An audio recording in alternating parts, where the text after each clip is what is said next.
This is the Good Neighbor Podcast, the place where local businesses and neighbors come together. Here's your host, Cabo Jim Schaller. Welcome, good neighbors, to episode number 91 of the Good Neighbor Podcast Estero. Today we have good neighbor Heidi Davis from the Southwest Florida Children's Charities. Heidi, welcome. Thank you so much. Yes, I'm looking forward to learning a little bit more about what you do at Southwest Florida Children's Charities. So why don't we just start off by sharing a little bit about what you do? Okay. Well, Southwest Florida Children's Charities is a nonprofit dedicated to saving children's lives by supporting the region's growing pediatric healthcare system. So what does that mean, right? We enhance pediatric healthcare by providing funds for new programs, including things like the Golisano Children's Hospital. So we partnered early on to help bring that hospital to fruition. The charity is responsible for donating more than $27 million to our community since 2009, with more than $23 million of that going to bring programs to the Golisano Children's Hospital.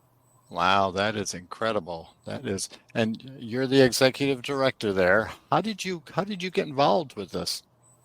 Kind of an interesting story, actually. I was a volunteer. This organization was 100% volunteer driven before I was on staff, and so I was actually a volunteer.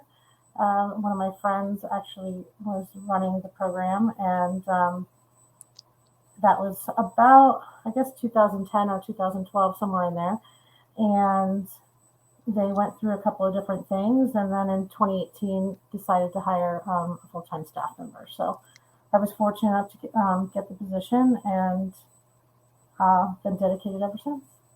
Very nice, very nice. Now, I noticed on your website that you do also do a wine fest. Is that in conjunction with what you guys do here? Yeah, so that's how we raise the funds every year. We have our annual signature fundraiser, which is the Southwest Florida Wine and Food Fest. It happens in January every year. It's a 2-day wine festival consisting of chef vintner dinners on Friday night. So we have anywhere from 6 to 10 dinners throughout the region, hosted by dinner hosts. Could be in different communities throughout our region. And then on Saturday, the following day, we have a grand tasting where all our chefs come back and provide bites, and our vintners from around the country come and pour wine. And then everybody goes in for a live auction, which is where we raise the funds for the healthcare. And it is one of the biggest events down here in Southwest Florida. It is, but there are two very large, successful wine festivals in this region. And so although we are very similar, we are not related. So we get confused a lot of the time between the two. So very good. Yes, we want to clear up that misconception there. Speaking of myths and misconceptions, is there anything that we could maybe clear up for our listeners that's involving what you guys do or behind the scenes, things like that?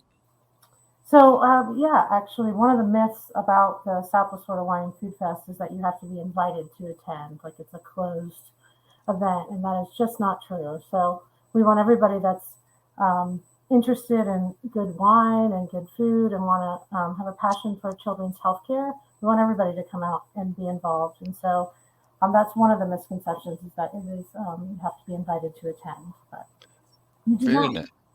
Yeah, there we go. I will be there.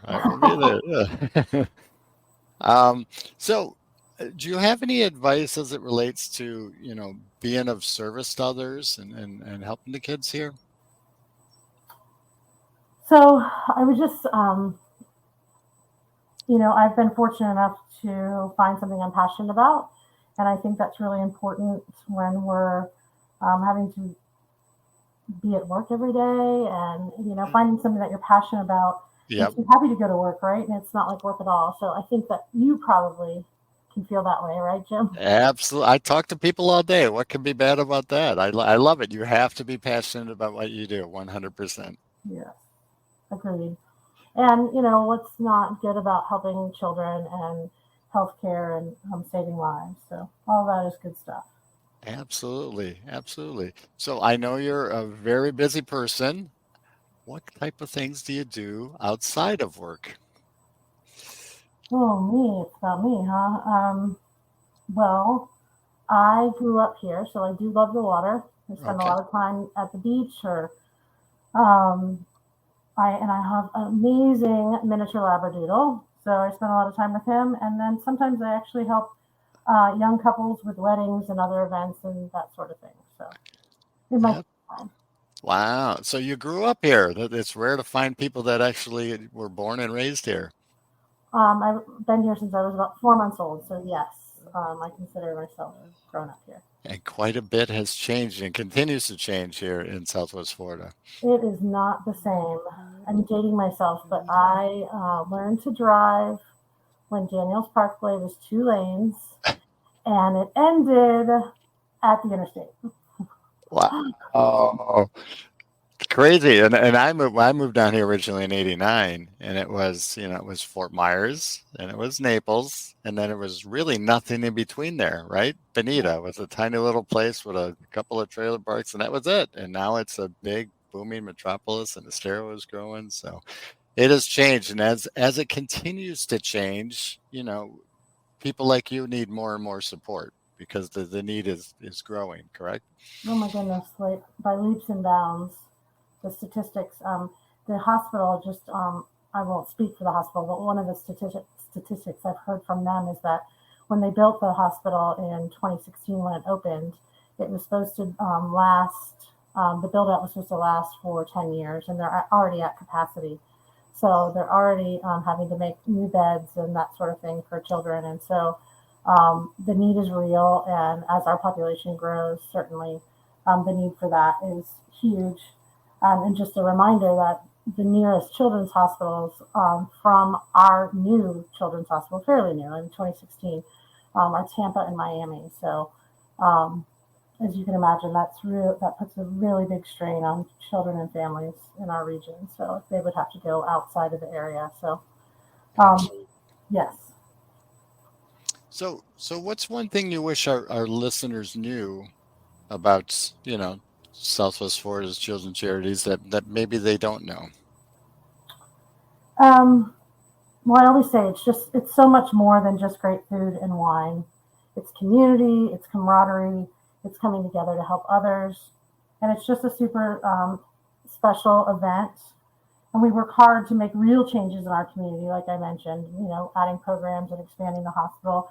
This year, our funds went to help build a pediatric outpatient center for children, which doesn't seem like I will say sexy, but when you're thinking about saving children's lives and making room for kids with things like cancer and that sort of thing, having an outpatient surgery center allows the not so challenging surgeries to be outside of the hospital that can happen safely. So, and I guess the only other thing is that, we are the single largest donor to Golisano Children's Hospital to date, and we're really proud of that. But there's so much more to do. Absolutely. There's never enough is what I say. So you do the wine fest. Are you fundraising all year, or is that the one big show per year that you're doing your fundraising on? That we work towards the wine festival each year. Yes. Got it. Okay. All right. And that's been doing wonderful. So if people want to get involved, want to attend the wine fest, how would they go about getting a hold of you? Well, you can always visit our website, which is SWFLwinefest.org, or visit our Children's Charities website on YouTube. We have some really awesome, heartwarming videos, and you can see the highlight reels from past events, and it's really exciting. I bet.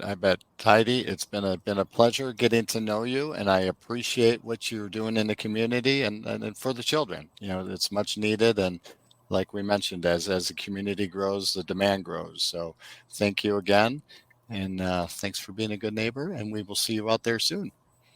Thanks so much, Jim. Yep. Thank you for listening to the Good Neighbor Podcast Estero. To nominate your favorite local businesses to be featured on the show, go to gnpestero.com.